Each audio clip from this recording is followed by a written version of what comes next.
Screech by TarynMcT. Read by Oakshadow5. Chapter 15. For anyone asking, where's chapter 14? Well, in this fanfiction, chapter 14 is not a real chapter, so I'm going to skip over chapter 14. So, now on to chapter 15. Shota sprinted across the rooftops when he got the call from Hisashi that Izuku had been found. As soon as he got close enough, he had pulled Izuku into a tight hug and hadn't let him go. I am so glad Sashi found you, he whispered in a broken voice. I was so scared you would hurt yourself. Clinging to Shota just as tightly, Izuku admitted through a fresh wave of tears. I started to. He pulled back slightly and brought up his wrist where he had drawn that single drop of blood. Before I could get any further, remember that there were actually people who cared about me, and... He paused, turning around when he heard Keigo land behind them on the roof, before finishing in a whisper. I promised Keigo I would stay alive for 1 more week. Keigo leaned in and buried his face in Izuku's curls.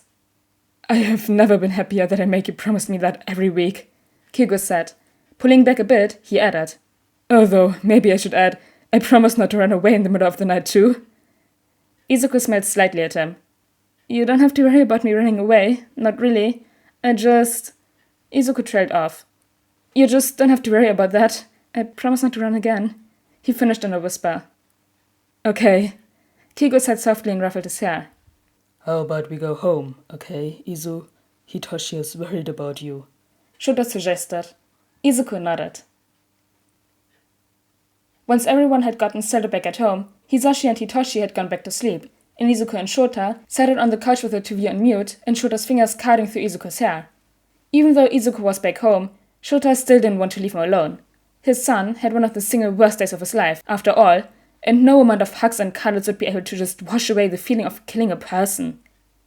Even if Shota wasn't too sure that thing, that Nomu, was a person. Hey, Shota? Izuku whispered. Izuku nuzzled into Shota's shoulder a bit more and said, Earlier today, that's not the first time I've killed with my Screech. Shota's hand paused for a second before it pulled Izuku even closer. You don't have to talk about it if you don't want to, but if you do, I'm here to listen. He kissed the top of Izuku's head. After a quiet hoot, Izuku whispered. I was 7. It was a few weeks after my dad had thrown me off a bridge. It took all of Shota's self-control not to interrupt him. His son had been thrown off a bridge? My dad left us after that, and I haven't seen him since. But I remember my mom went out for the night, and I was home alone. All the doors and windows were locked. Sometime around midnight, I had the key in the lock, so I thought Mom had come home. I didn't pay any attention to it, and I was about to go back to sleep, but then my door was opened. The person who walked in wasn't my mom. Izuku took a shaky breath and continued. He had the key, so when he told me my mom had sent him to pick me up and take me somewhere, well, again, I was 7. I trusted him. Izuku hung his head in a mix of shame and embarrassment. I clearly know better now. Never let them take you to a secondary location, but I was 7. I didn't ask questions. We drove for a while, just a little outside the city. Izuku took Shota's hand and started playing with his fingers for something to do. When we got out of the car, I was scared. I had finally realized something was wrong, but I was still stupid and went with him into the trees. At that point, I was pretty sure he was going to kill me, but I didn't know why.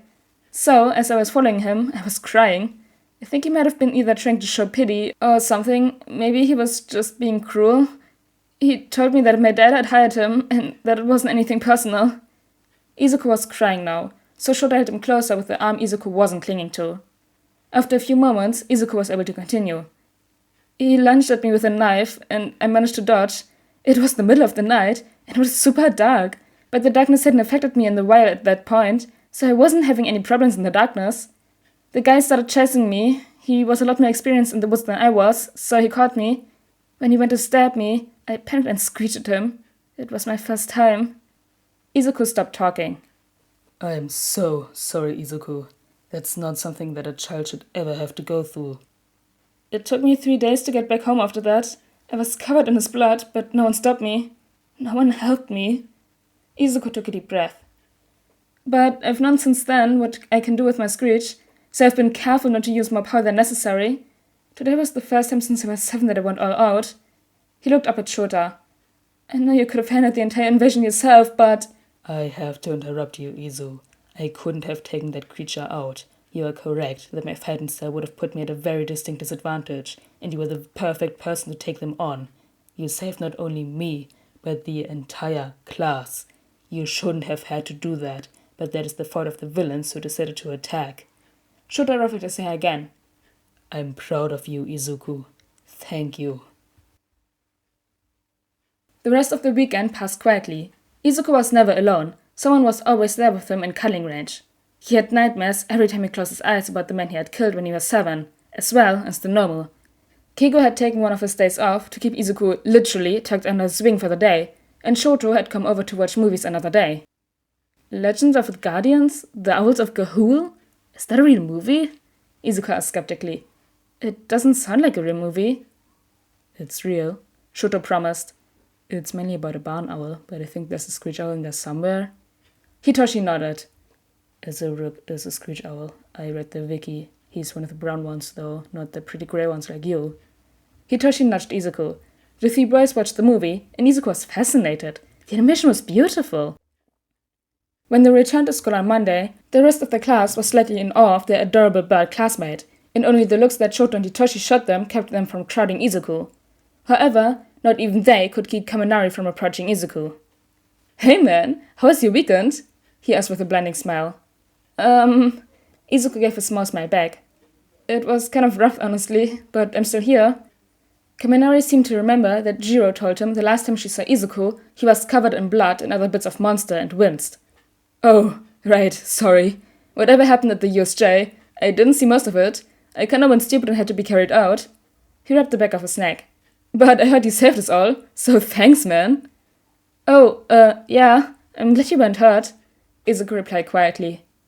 Are you okay? Kaminari asked gently. Izuku paused and then whispered. I'm fine, just haven't been sleeping all that well. Nightmares. Before Kaminari could say anything else, the bell rang, and Shota walked in. Izuku breathed a sigh of relief as Kaminari went back to his desk, and the rest of the class turned their attention to the teacher. So, I hope you all had a relaxing weekend. Shota began as he walked into the classroom. Because your fight isn't over yet. Nearly every person in the class started muttering to each other nervously, wondering what he meant by that. But Izuku, Hitoshi, and Shoto could smell a logical ruse a mile away by now, and so they weren't worried. The UA Sports Festival is coming up. He finished with a manic grin. The relief from the rest of the class was palpable as they cried out. Why would you scare us like that? Yeah, let's kick some ass, Kirishima exclaimed. Hold up, Kaminari spoke. Are you sure this is a good idea? Yeah, Julia picked up where Kaminari left off. Wouldn't the villains all just attack us when we're all in the same area like that?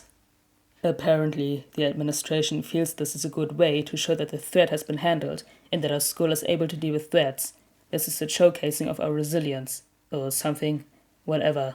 The point is, the sports fest is coming up, and you're all encouraged to train more after school. Feel free to book time in the gyms. Yes, Aizawa-sensei! The class said in unison. Shota then pulled out a sleeping bag and crawled under his desk. Oh my gosh, we got a bit of backstory from Izuku. That he already killed a person with a Screech, and that he's traumatized with that. But anyways guys, I hope you all enjoyed chapter 15 of Screech, and I'll see you all next time. Bye!